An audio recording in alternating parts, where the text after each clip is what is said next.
What's going on, guys? Welcome back to the Hands-On channel. I'm glad you stopped by to check this out because I think this is a critical issue that's facing us as a nation. And what is that? It's the supply chain issue. It's never been cleared up from the whole COVID BS that happened, the lockdowns and all that stuff. But there's also been like severe droughts and other severe weather events. Like out in California, they had the worst drought they've had in recorded history, and then all of a sudden now they're getting all their rain at once, so there's mudslides and all this stuff going on and just flooding out there because, you know, it's when it's been that dry for that long and then suddenly a big deluge of water comes in, you know, the ground can't absorb it. So there's also the Ukrainian war that's ongoing between Russia and Ukraine, or really Russia and NATO at this point.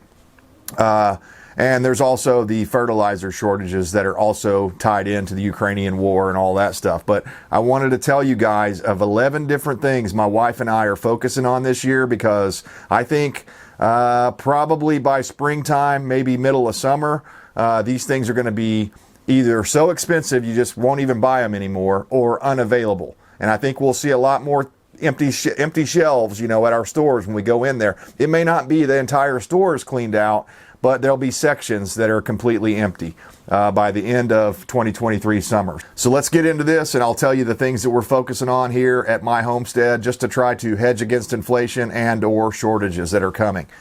Meat is going to be a big one.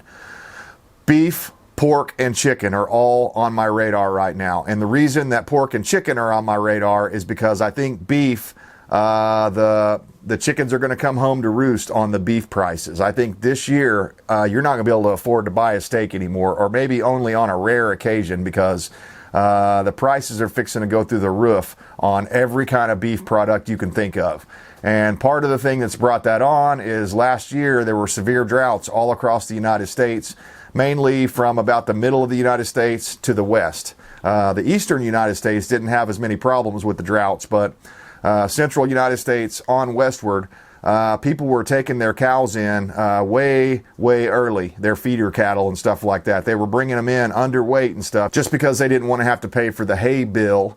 The prices of hay went through the roof because fuel prices went up. So everything is connected in such a way that when one thing goes off, everything else follows. And that's why I think pork and chicken are also going to be dramatically more expensive than they were in the past. So be prepared for that. If you've got freezer space and you like to eat beef, you should probably stock up on it now, because right now we're still living off of all of that.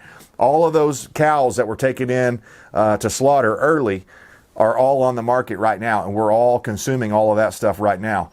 Next summer, there could be a lot less cattle ranchers that are even interested in trying to grow out any beef or anything like that, just because they got burned so badly last year, and they're not going to be so quick to, you know, jump right back into it. So I think there's going to be a massive reduction in beef production here in the United States of America, and that's going to make pork and chicken go up exponentially in price. So just be prepared for that. If you've got space and you know how to do it, freezer space and or canning meat, please heed my warning right now and start stocking up on that stuff and getting yourself a pile of meat that you can live on throughout 2023, because it's going to get very expensive.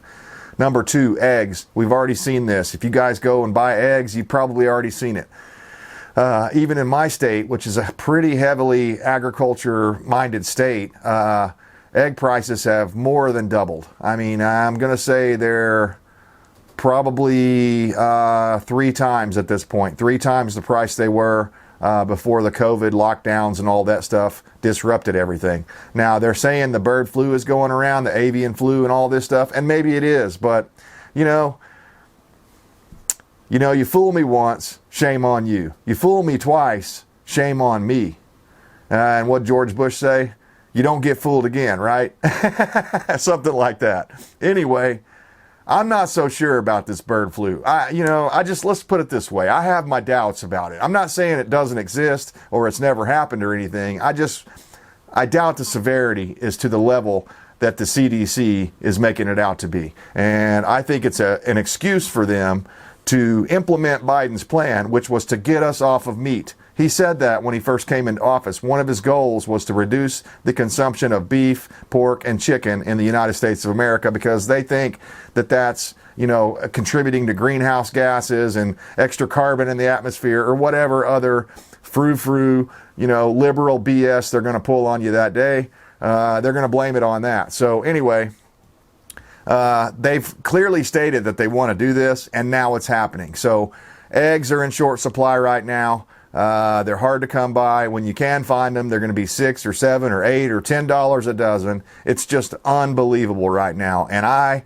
thank God every day when I go out and I feed and water my chickens, and I get to pick up, you know, 4 or 5 eggs every day on average, which is way more than my wife and I can use. So we've been selling some of our eggs. We've actually had to raise our prices just because, you know, I mean, if everybody else is selling them for $8 a dozen and I'm still selling them for $4 a dozen, then that's dumb on me. So feed prices and things like that have gone up. So we've had to increase our egg prices when we're selling them to other people. And we just normally sell them to friends and family and stuff like that.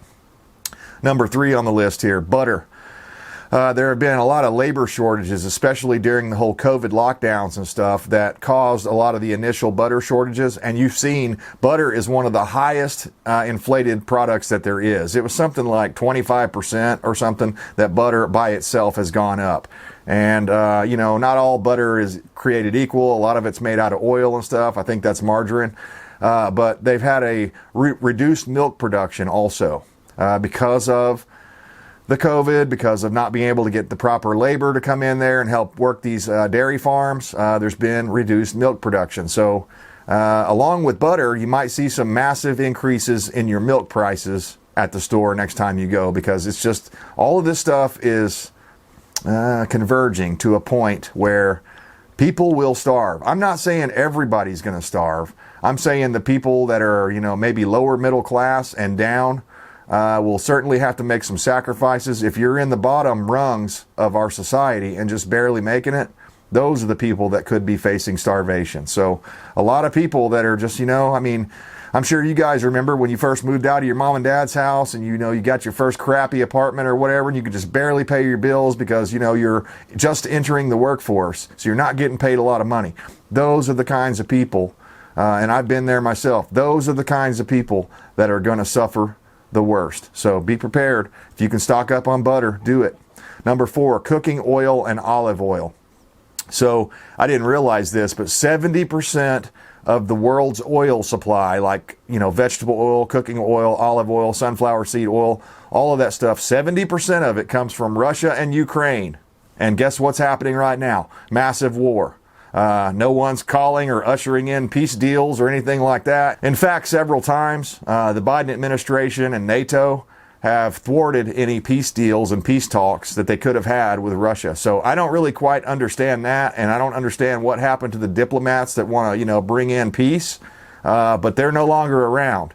The people that are out there now all seem to be war hawks, whether they're Democrats on one side or Republicans on the other. They're all in alignment. The majority of them are in alignment on this Russia-Ukraine war. And there are very few voices of reason out there calling for peace and peaceful situations.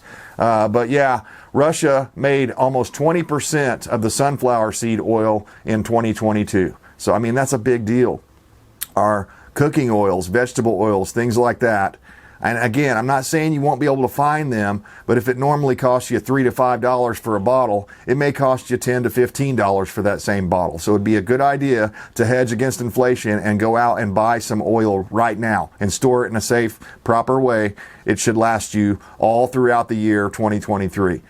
Maybe in 2024 things will get better, but honestly, I'm not seeing any good signs in our system anywhere right now. The direction and the leadership is pointing us towards a Marxist communist ideology, not individual liberty and self-governance, which is what we need as a nation. So next up, number 5, flour and wheat products, such as bread.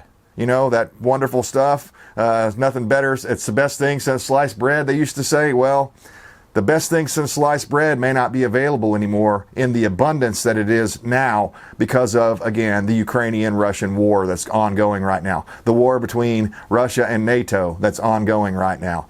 So flour, stock it up. Now, you do need to make sure and take steps to store your flour where the weevils and other bugs aren't going to get in there and get it.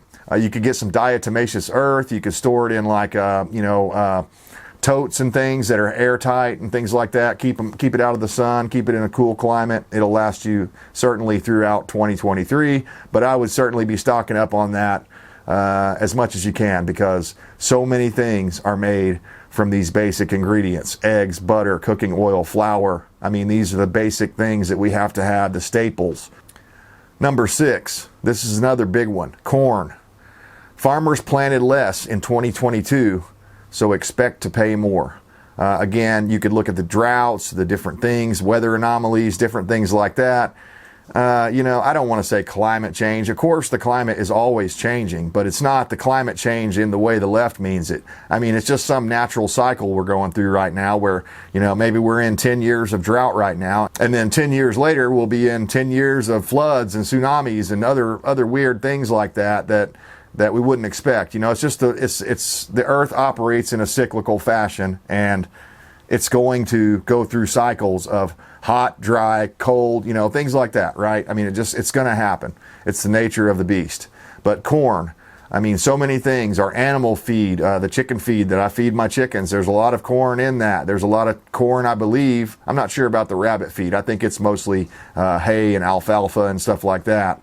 But there are lots of animal feeds that rely heavily on corn. Lots of your dog foods have a lot of corn in them. So I'm not saying you won't be able to get it. You'll probably still be able to go buy cans of corn and, packages of frozen corn and corn on the cob at your grocery store, but it may be 2 to 3 times more expensive than it was in the past. So just be prepared for that. Number 7, tomatoes. So this one blew my mind. 1/3 of U.S. vegetables are grown in California. I had no idea it was that high. I knew they had a lot of farms out there, and that's one of the reasons is the weather is a lot more temperate out there in California. And the other reason is they have an unlimited supply of cheap, illegal, alien workers. So just something to think about. Your tomatoes and your other things like that, other vegetables that are grown in California may be in short supply or very expensive if you can find them. 75% of the United States nuts and fruits are grown in California. So again, another one just to be on the lookout for. Number 8, lettuce. And again, this goes back to the California drought and just the diseases that are going around right now affecting the lettuce plants. Just be aware of that. Now, you can't really store lettuce for very long, or at least any way that I'm aware of, but just prepare for that. It's going to get more expensive and probably be in shorter supply than you're used to seeing. I mean, I remember a couple of years ago, 3 or 4 years ago, it was nothing to go down to the store and get lettuce for like 89 cents for a head. Now that same head is like $3 or more. So, that's quite an increase, and if you add that across your entire shopping bill, that's why you're only getting 2 to 3 bags for $200 these days. It's just unreal. Number 9, citrus fruits. So think like oranges and things like that. Florida was hit with the hurricane. I can't remember the name of the hurricane, but it hit a lot of their fruit production crops down there, especially the ones that were closer to the coast. And also later on, just not too long ago, like a month and a half ago, I guess it was now, we had that massive Arctic blast that brought all that, Arctic freezing air down, and it hit Florida. So these trees that were already damaged, now they're getting a double whammy with this freeze coming in and hitting them too. So just be on the lookout for that. Stock up now if you can on your citrus fruits. And when I say that, I mean like canned fruits and things like that, because obviously fresh fruits aren't going to keep very long. But if you like to eat fresh fruits, you better get them now and put them in your fridge, or figure out how to store them and can them up so that you can have them, enjoy them later. Number 10, this is a big one that's never quite recovered. Baby formula. It was basically the perfect storm. We had this whole situation where we were coming out of this lockdown, and then suddenly one of the baby formula plants that made a vast majority of the baby formula in the country, suddenly they had to stop because they had, detected some sort of contaminant in one of their production facilities. So they basically ceased production, creating a massive vacuum of empty space. Like 40% of the baby formula was coming out of this place. And now all of a sudden there's a reduction of 40% of the stock that's going around the world, and we have never recovered from that. Even though I guess Biden has been trying to do some emergency shipments and stuff like this, and shipping these, forcing these formula manufacturers to ship these things across the nation where they're needed. And I guess that's good. But he's also shipping a lot of it down to the southern border for the illegals that are coming in here that, in my opinion, have no right to that formula. They came here illegally. And you might say, well, that's cruel. They have babies too. Well, Mexico is not having any baby formula shortage. They've got plenty of formula down there. In fact, many people that are in the border towns are going down to Mexico and buying it there because it's more available there than it is here in the good old United States of America. Now, you tell me what kind of a world where that is allowed to happen and stand. I'll tell you the kind of world. It's Biden's America. That's what's causing a lot of these problems. Leadership has massive repercussions on who it is and what directions they're taking the country. So last but not least here, and this may really upset a lot of you guys, but beer and champagne will be in short supply and or very expensive by the end of 2023. And the reason why is because we've got an ongoing CO2 shortage. I'm not sure what the process is, but something happened in one of the most massive CO2 facilities in all the United States. They found some contaminants or something, sort of like the baby formula deal. They decided to shut the whole operation down until they could clear out those contaminants. Well, the system has never rebooted from that. So there's still an ongoing massive CO2 shortage all around the country right now. And they claim that it's really mostly been affecting the microbrewery guys, so that people that are doing home brews and the smaller breweries. But it's starting to ripple throughout all of the beer industry. Also, your champagne. I'm not sure if champagne is because of CO2 or what, but they claim that champagne has been in short supply. And I don't know if that's because of where it comes from. I didn't really research that a lot because I don't care about champagne. I care more about beer. I like to have an occasional beer, and it pisses me off that it's probably going to cost me $4 or $5 for a single can of beer before long in Biden's America. Second problem you got going on is aluminum shortage. So a lot of different companies, especially like beer companies, because all of those beers and soda pops and other things that come in aluminum cans, there's been a shortage. So they've had problems at the bottling facilities where they produce this stuff, disruptions. And when you have a small disruption, again, that can create a ripple effect that will reverberate throughout the entire system.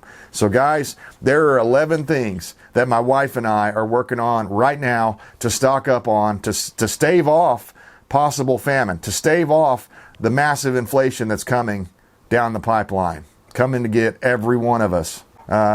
Even the rich people are starting to bitch about these expensive prices. It's unbelievable, and it's a little bit hypocritical to hear them bitching and moaning about prices like that. But at the same time, even the richer people are starting to complain about the higher prices and grocery prices and things like that. So guys, hang in there. I think 2023 is going to be rough. It's going to be really rough for people that don't heed my warning and stock up on these items that could be in short supply in very short order. So I hope you take my advice. I hope you go out and stock up now while you can. This could be your last chance, again, to stave off famine.